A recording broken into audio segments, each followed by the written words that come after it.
Hello বন্ধুরা, দেখো কত মাছ নিয়ে এসেছে রাত করে। এটা অনেক, তখন রাত্রির 8টা 9টা বাজে, তখন এই মাছগুলো নিয়ে এসেছে। দেখো মাছগুলো কতগুলো মাছ এনেছে। এই তো এখান থেকে কিছু সবাইকে দিয়ে দেওয়ার পরে এই দেখো এই মাছগুলো আমি রেখেছি।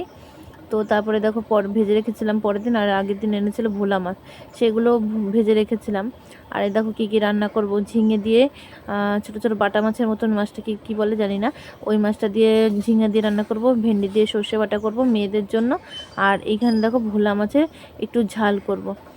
আর এই মাছগুলো না রেখে দেবো। তো দেখো সকাল সকাল রান্নাবান্না একদম কমপ্লিট, গুছিয়ে নিয়ে বসেছিলাম রান্না করতে। এই জন্য খুব তাড়াতাড়ি আজকে রান্নাটা হয়ে গেছে। আর খেতে কিন্তু বেশ সুন্দর হয়েছিল, টেস্ট হয়েছিল। তো একবারে গুছিয়ে নিয়ে রান্না করতে বসলে না বেশ ভালো হয়, রান্না করতে অসুবিধা হয় না। আর এই দেখো সকাল সকালে আমার সব রান্না হয়ে গেছে। গরম গরম ভাত, ভেন্ডি দিয়ে সর্ষে বাটা, আর এদিকে হচ্ছে কি ছোট মাছ দিয়ে ঝিঙা দিয়ে, আর এই ভোলা মাছ দিয়ে ঝাল বা সর্ষে